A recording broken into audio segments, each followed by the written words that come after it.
አሰላሙ አለይኩም ወራህመቱላሂ ወበረካቱ። ውድ አዲስ ፊዚዮቴራፒ የዩቲዩብ ቻናል ቤተሰቦች ኢዘዲን ጀማል ባላለው በቅዱስ ጴጥሮስ ስፔሻላይዝድ ሆስፒታል የፊዚዮቴራፒ ሐኪም ነኝ። በዛሬው ቪዲዮ ሰብስካፑላሪስ መስል ታይትነስ ስለሚባል የትከሻና የእጅ አንጓ በሽታ ስለሚያመጣ በሽታ አንዳንድ ነገር ነግራችኋለሁ። እንዲሁም በቪዲዮ መጨረሻ ይሄንን ህመም በቤት ውስጥ በቀላሉ እንዴት ማከም እንደምትችሉ ሁለት ዘዴዎች ነግራችኋለሁ። ሰብስካፑላሪስ መስል ታይትነስ ማለት ከትከሻችን ጀርባ የክንፍ አጥንታችን ጋር ያለ አንድ ጡንቻ በሚቆጣበት ጊዜ የሚፈጠር በሽታ ነው። የዚህ በሽታ ምልክቶች አንደኛ ከትከሻችን በዚህ በጀርባ በኩል ከትከሻችን በጀርባ በኩል ህመም፣ እንደዚሁ ደግሞ ሌላኛው የህመሙ ቦታ በዚህ በክርናችን በጀርባ በኩል እንደዚሁ ህመም፣ እንደገና ደግሞ እዚህ የእጅ አንጓ ላይ እንደዚህ ቁጥር አድርጎ የሚይዝ የእጅ አንጓ ህመም ሌላኛው ምልክት ነው ማለት ነው። እነዚህ አሁን የጠቀስኳቸው ሶስት ቦታ ላይ ህመም ይሰማቸዋል የዚህ በሽታ ያለባቸው ሰዎች። ሌላኛው የዚህ በሽታ ምልክት ደግሞ እነዚህ ሰዎች እጃቸው እንደዚህ ወደ ላይ ሊያነሱ ሲሉ ወይም ደግሞ እጃቸው እንደዚህ ከጭንቅላታቸው ጀርባ ማድረግ አይችሉም። እዚህ ትከሻ አካባቢ ያሉ ጅማቶች ወጥሮ ይዟቸዋል እና በዚህ ምክንያት እጃቸውን ወደ ላይ ለማንሳት ወይም ዕቃ እንደዚህ ወደ ላይ ለማንሳት ይቸገራሉ ማለት ነው።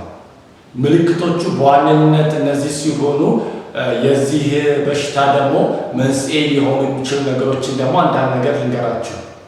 ብዙ ጊዜ ይሄ ህመም ሊነሳ የሚችለው የሆነ ድንገት ትከሻ አካባቢ ጉዳት ሲያጋጥመን ነው።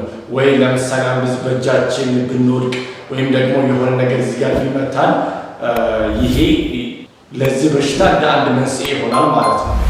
ሌላኛው ደግሞ እኔ ብዙ ጊዜ በታካሚዎች ዘንድ ያየሁት መንስኤ ምንድን ነው? ለዚህ በሽታ ብዙ ጊዜ ስትሮክ ያለባቸው ሰዎች ትከሻቸውን ያማቸዋል። ብዙ ጊዜ ትከሻቸውን ያማቸዋልና ይሄ ስትሮክም ይሄ ጡንቻ እንዲቆጣ ያደርጋል። አንዳንድ ሰዎች ላይ እንደዛ ያደርጋልና በዚህ ምክንያት ለዚህ ህመም ተጋላጭ ይሆናሉ ማለት ነው። ስለ ህመሙ ይሄን ያህል ካልኳችሁ ይሄንን ጡንቻ ስትሬች በማድረግና እንደዚሁም በማጠንከር እንዴት ህመሙን በቤት ውስጥ መፈወስ እንደሚቻል ሁለት አይነት ዘዴዎችን አሳያችኋለሁ።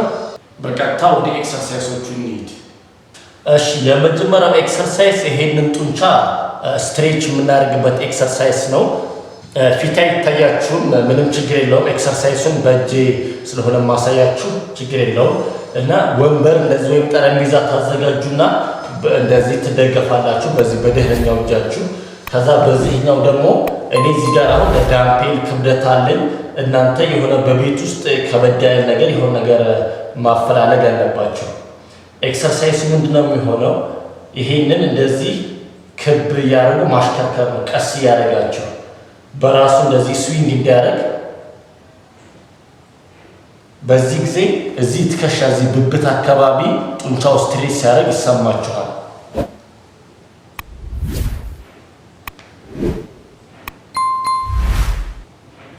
ሰላሳ ሰከንድ ወደ ቀኝ፣ እንደገና ደግሞ 30 ሰከንድ ልክ እንደዚህ ወደ ግራ እያቀየራችሁ ትሰራላችሁ።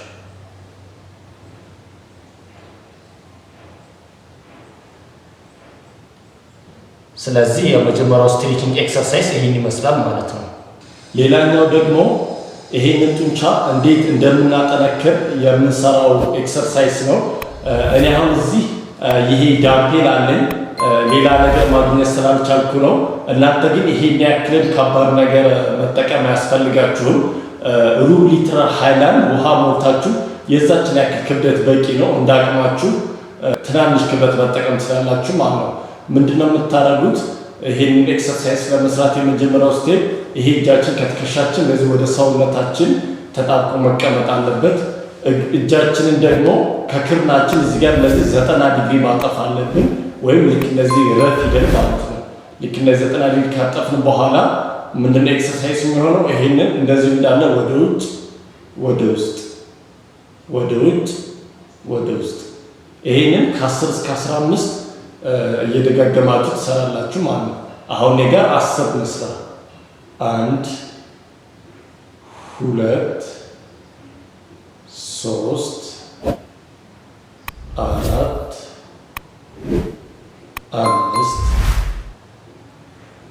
6 7 8 9 10 በዚህ መልኩ እየደጋገማችሁ ትሰራላችሁ ማለት ነው። እሺ ኤክሰርሳይሶቹ እነዚህን ይመስሉ ነበር። የመጀመሪያውን ስትሬች ኤክሰርሳይዝ እንደነገርኳችሁ አንዱን ስቴፕ ከ30 ሰከንድ እስከ 60 ሰከንድ ያክል ብትሰሩ ይበቃል። ይሄን እያረፋችሁ 3-4 ጊዜ ትደጋግማላችሁ። እንደገና ደግሞ በሳምንት ከ3 ቀን እስከ 5 ቀን ከሰራችሁ በቂ ነው። ሁለተኛውን ደግሞ የስትሬንግዝኒንጉን የማጠንከሪያውን ኤክሰርሳይዝ ከ10 እስከ 15 የደጋገማችሁ በመሃል እረፍት እያደረጋችሁ ከ3 ዙር እስከ 5 ዙር ድረስ የደጋገማችሁ መስራት ይኖርባችኋል። እንደዚሁም በሳምንት ከ3 ቀን እስከ 5 ቀን በቂ ነው። በስተመጨረሻ ለዛሬ ይዤላችሁ የመጣሁት ቪዲዮ ይሄን ይመስል ነበር። ቪዲዮውን ከወደዳችሁት ላይክ ማድረጋችሁ እንዳትረሱ። እንደዚሁም ለሌሎች ሰዎች እንደዚህ አሁን ያልኩት አይነት ህመም አለብኝ ብሎ የወራችሁ ሰው ካለ እንደዛ ይሄን ቪዲዮ ሼር አድርጉለት። እንደገና ደግሞ እዚህ ቻናል ላይ ሌሎች ለትከሻ ህመም የሚሆኑ መፍትሄዎችን፣ ትምህርቶችን የለቀኳቸው ስላሉ እነሱንም ቸክ ማድረግ እንዳትረሱ። ምናልባት በዚህኛው መፍትሄ ባታገኙ በእነዛኞች ደግሞ መፍትሄ ታገኙ ይሆናል። እንደዚሁም ደግሞ ከፊዚዮቴራፒ ጋር የተያያዙ ሌሎች የህክምና መረጃዎች እንዲደርሳችሁ ይህንን ቻናል ሰብስክራይብ ማድረግና የደወል ምልክቷን መጫን እንዳትዘነጉ። እኔ እዚህ ጋር ጨርሻለሁ። ሰላም ቆዩልኝ። ቻው።